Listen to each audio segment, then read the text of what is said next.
श्री कृष्ण, मुझे ये पुष्प नहीं, इस पुष्प का पूरा वृक्ष चाहिए। उचित है। अब ये वृक्ष जहां कहीं भी होगा, जिस भी लोक में होगा, वहां से मैं आपके लिए ले आऊं। ये मेरा वचन।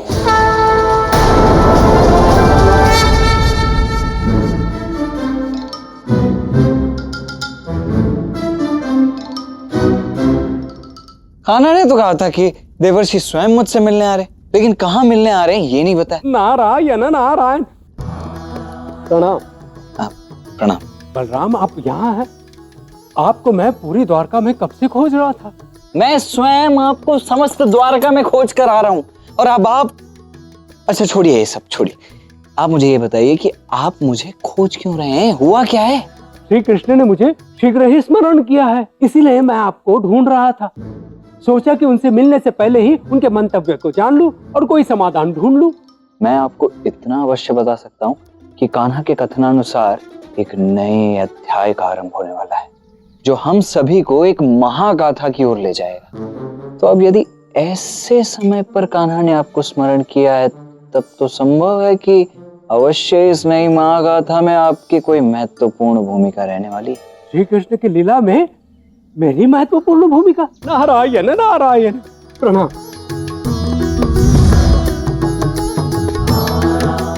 किंतु तुम करने क्या वाले हो, इसका तो मुझे भी कोई अनुमान नहीं है। मुझे तो ये नरकासुर वाला अध्याय अत्यंत ही जटिल लग रहा है कान्हा। न जाने तुम उस नरकासुर को हराओगे कैसे।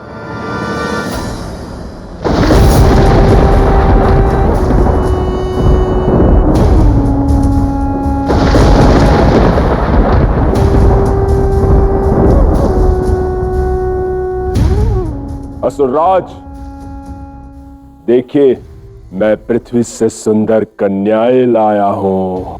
अद्भुत मोर, अद्भुत। अब ये पाताल थोड़ा सुंदर लगने लगा है। इस पाताल के भीषण ताप से, इन कन्याओं के रूप की शीतलता से थोड़ा कम हो गया है।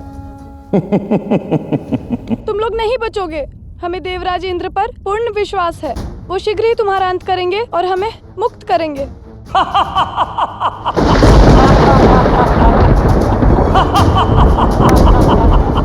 वो इंद्र मुझे मारेगा? कदापि नहीं। उस इंद्र से लड़ने के लिए मेरी आवश्यकता भी नहीं। उस तुच्छ इंद्र से लड़ने के लिए तो मेरा असीम शक्तिशाली सेनापति मोर ही पर्याप्त है, जिसे सारे देवता भयभीत रहते हैं। उसके समक्ष कुछ भी नहीं।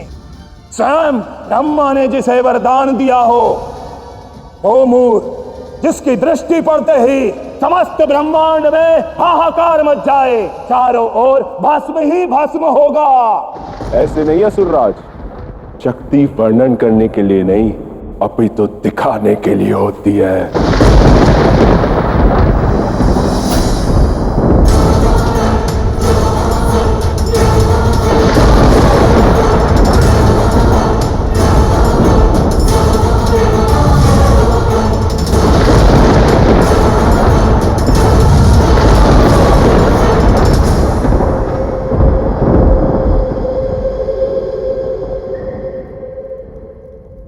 उस इंद्र पर तुम लोगों को बहुत विश्वास है ना? उस तुच्छ इंद्र के स्वर्ग लोक में ऐसा आतंक मचाऊंगा कि सारा देवलोक भयभीत हो जाएगा। वहां से स्वर्ण रत्न सब कुछ यहां लेकर आऊंगा।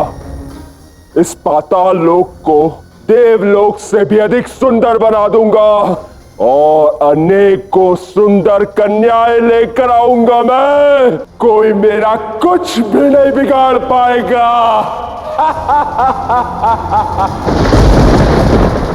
मोर, सब और अग्नि फैला दो। जो नरकासुर के अधीन ना हो, उसे भस्म कर दो।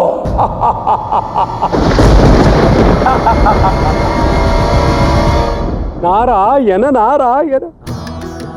श्री कृष्ण, आपने मुझे स्मरण किया। जानता हूं आपकी लीला में अवश्य ही मेरी कोई महत्वपूर्ण भूमिका होगी, इसीलिए आपने मुझे बुलाया है ना। आपकी भूमिका क्या है ये बाद में बताता हूँ, पहले ना आप ये सुन लीजिए। आपकी ये जो आदत है इधर की बात उधर करना, उधर की बात इधर करना, इससे मैं कितनी बड़ी समस्या में फंस चुका हूँ। क्या आपको तनिक अनुमान है? कैसी समस्या प्रभु?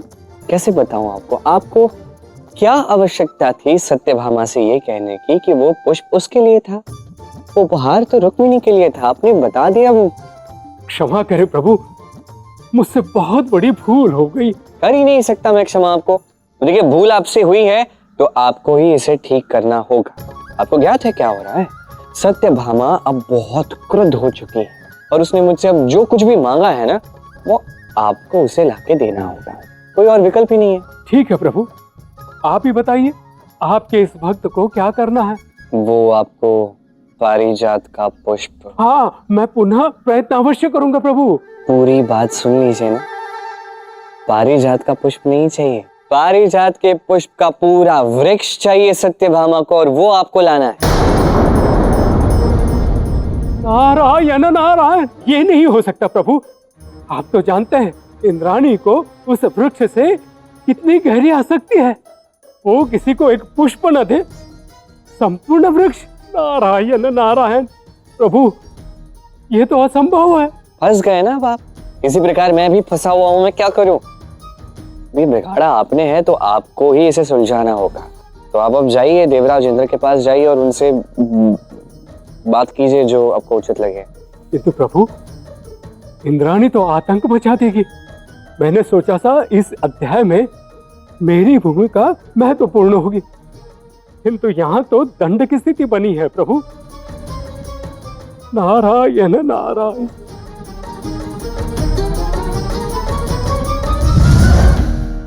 इस गाथा में आपकी कितनी बड़ी भूमिका है नारद, आपको ज्ञात नहीं है। और ये सब हमें किस और ले जा रहा है, इस संसार में किसी को ज्ञात नहीं है। कान्हा, कान्हा, वो नरकासुर और उसका सेनापति मूर समस्त संसार भर में आतंक मचाए हुए, और अब तो उन्होंने देवलोक पर भी आक्रमण कर दिया है। आक्रमण!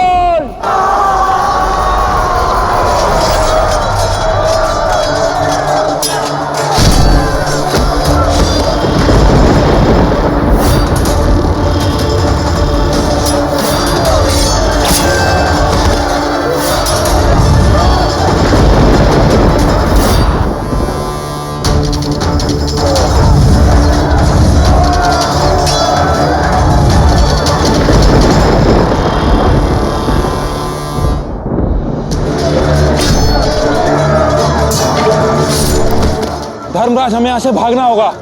मूर को हम हरा नहीं सकते। ठीक है वायुदेव।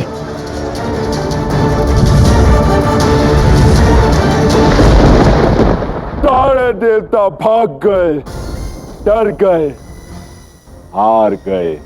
सारे देवलोक को लूट लो, सारे रत्न मुकुट सब ले लो, ले चलो असुरराज नरकासुर के पास।